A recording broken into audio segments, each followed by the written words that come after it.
ഇത് മലയാളത്തിൽ മാത്രമല്ല, മറ്റുള്ള വിവിധ ഭാഷകളിലായി ലോകമെമ്പാടും എത്തുകയാണ്. നമ്മൾ കണ്ടു കൈയടിച്ച വമ്പൻ സിനിമകളായ Superman, Spiderman, Batman, Iron Man, Hulk തുടങ്ങിയ ഒട്ടനേക സൂപ്പർ ഹീറോസിനെ ഇതിനോടകം തന്നെ ഹോളിവുഡ് സൃഷ്ടിച്ചു.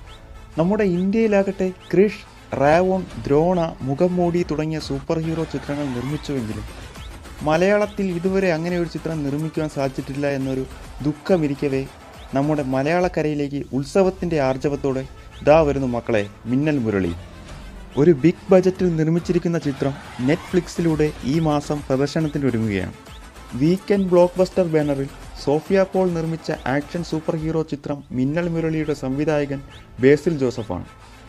യൂത്തന്മാരുടെ രോമാഞ്ചമായ സൂപ്പർ സ്റ്റാർ ടോവിനോ തോമസ് നായകനാകുന്ന മിന്നൽ മുരളി ഈ മാസം അവസാനം നെറ്റ്ഫ്ലിക്സിലൂടെ പ്രേക്ഷകരുടെ മുന്നിലെത്തും.